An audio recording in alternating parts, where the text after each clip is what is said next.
साथियों, आज पहली बार आप लोगों के बीच में इस वजीरगंज की धरती पर आप लोगों के बीच में आकर आदरणीय बहन कुमारी मायावती जी का संदेश रखने का मौका मिल रहा है। और इस पहली सभा में,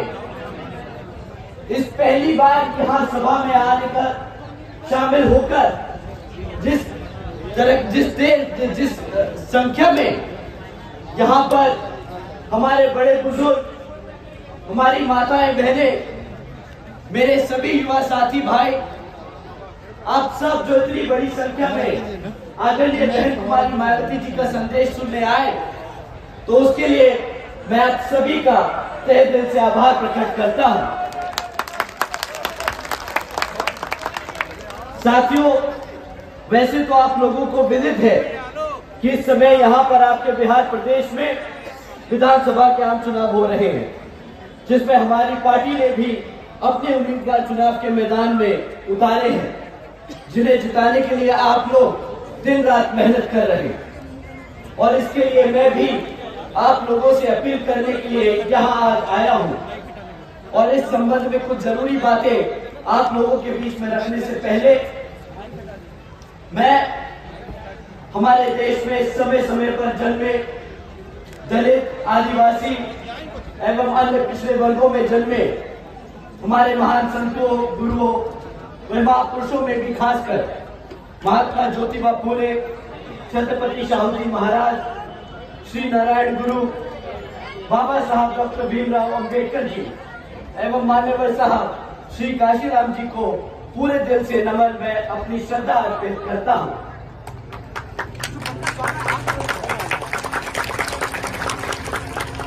जिन्होंने अपनी पूरी जिंदगी इन वर्गों के लोगों को अपने पैरों पर खड़ा करने के लिए समर्पित की है, जिनके बताए हुए रास्ते पर चलकर अब आदरणीय बहन जी के नाम से लोकप्रिय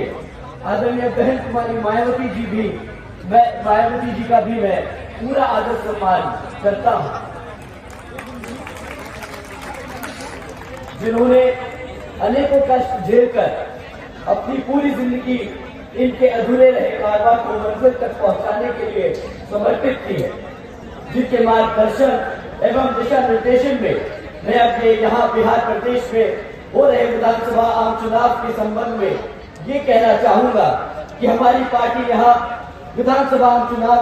अकेले अपने बलबूते पर लड़ रही है, जिसमें आप लोगों को अपनी पार्टी को बेहतर रिजल्ट लाकर जरूर जिताना है। वरना यहाँ आप सब जानते हैं कि कांग्रेस, बीजेपी व इनकी अन्य सभी सहयोगी पार्टियां खासकर अपनी जातिवादी सोच व मानसिकता के चलते अब यहाँ सत्ता में आने पर वर्तमान हालातों में अपने देश के संविधान को ही काफी हद तक बदलने की पूरी कोशिश कर रही हैं, जिसमें फिर यहाँ हमारे दलित, आदिवासी, पिछड़े एवं अन्य उपेक्षित वर्गों के लोगों का हित कतई भी सुरक्षित नहीं है तथा न ही इनको आरक्षण का पूरा लाभ मिल सकता है। और फिर ये लोग पुण्य यहाँ गुलाम व लाचार बन सकते हैं, जिससे बाहर निकालने के लिए हमारे बाबा साहब डॉक्टर भीमराव अंबेडकर जी ने अपनी पूरी जिंदगी लगा दी। इसे भी खास ध्यान में रखकर आप लोगों को यहाँ चुनाव लड़ना और जीतना बहुत जरूरी है। इसके साथ साथ इन पार्टियों की संकीर्ण व पूंजीवादी सोच एवं सिद्धांत आदि होने के कारण यहाँ सब समाज में से हमारे गरीब व मुस्लिम एवं अन्य धार्मिक अल्पसंख्यक समाज के लोगों की आर्थिक स्थिति भी अभी काफी हद तक खराब हो चुकी है। साथ ही इनकी गलत नीतियों के कारण यहाँ सब समाज में से हमारे सभी गरीब, मजदूर, किसान, व्यापारी एवं अन्य मेहनतकश लोग भी अपनी खुशहाल जिंदगी बसर नहीं कर पा रहे। देश में पिछले कुछ वर्षों से गरीबी, बेरोजगारी व महंगाई आदि भी काफी हद तक बढ़ चुकी है, जिससे आम जनता काफी परेशान है। जबकि देश में बीएसपी एक ऐसी मात्र पार्टी है जो सत्ता में आकर इन सब मामलों में इनको बेहतर व खुशहाल जिंदगी दे सकती है। और इसका जीता जागता उदाहरण उत्तर प्रदेश में बीएसपी की राष्ट्रीय अध्यक्ष आदरणीय बहन कुमारी मायावती जी के नेतृत्व में 4 बार सर्वजन हिताय व सर्वजन सुखाय की नीति पर आधारित उनकी सरकार रही। लेकिन इसके लिए आप सबको समझना होगा, इसके लिए बीएसपी ने पहले यहाँ सब समाज के लोगों को जागरूक करके उन्हें पार्टी के हर स्तर पर तैयार किया और तब फिर बीएसपी की सरकार बन पाई। यहाँ ये आप सबको जानना और समझना बहुत जरूरी है। और बीएसपी की सरकार बनने पर तब फिर हमारी पार्टी ने हर मामले व स्तर पर यहाँ वर्षों से उपेक्षित रहे, खासकर हमारे दलित एवं अन्य उपेक्षित कमजोर वर्गों के लोगों को का हित व कल्याण में कई ऐतिहासिक कार्य करके दिखाए। साथ ही सर्व समाज में से हमारे सभी गरीब लोगों को की आर्थिक स्थिति को में काफी हद तक सुधार लाया गया और विभिन्न क्षेत्रों में लोग लगे हुए लोगों को की भी काफी हद तक सारी समस्याओं को दूर करने का काफी काम किया गया। इतना ही नहीं बल्कि अपने संतों, गुरुओं व महापुरुषों आदि को भी विभिन्न स्तर पर पूरा आदर सम्मान देने का काम किया, जिनकी यहाँ जातिवादी सरकारों के चलते काफी उपेक्षा की गई है। साथ ही यूपी में हमारी पार्टी की रही सरकार ने बेहतरीन कानून व्यवस्था दी, जो यहाँ जैसा कि आप लोग जानते हैं कि 4 बार की सरकार में एक बार भी कभी भी हिंदू मुसलमान दंगे नहीं होने दिए, जिसको लोग आज भी यहाँ पर याद करते हैं। इसीलिए इन सब बातों को ध्यान में रखकर अब आप लोगों को भी अपने हित व कल्याण में यहाँ बिहार प्रदेश में हो रहे विधानसभा आम चुनाव में अपनी पार्टी बीएसपी को ही हर स्तर पर कामयाब बनाना बहुत जरूरी है, जिसके लिए आप लोगों को वोट पड़ने व वोट की गिनती होने तक भी विरोधी पार्टियों की सभी साम दाम दंड भेद आदि हथकंडों से जरूर सावधान रहना होगा। अर्थात अब आप लोगों को यहाँ पर कांग्रेस, बीजेपी व इनकी सभी सहयोगी पार्टियों को सत्ता से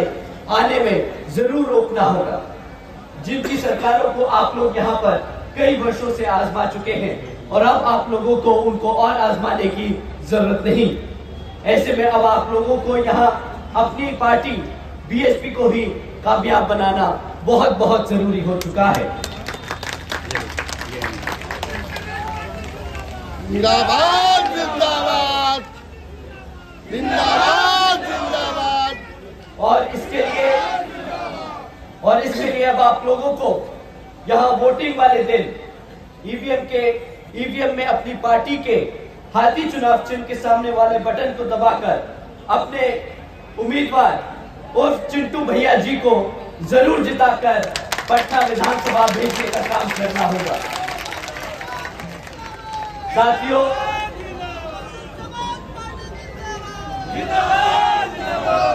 तथा अपनी पार्टी को सत्ता में लाकर हर संभव पूरा प्रयास करना होगा, तभी फिर यहाँ परम पूज्य बाबा साहब डॉक्टर भीमराव अंबेडकर जी एवं मान्यवर साहब श्री काशीराम आजी जी का पूरा अधूरा सपना जरूर पूरा हो सकता है।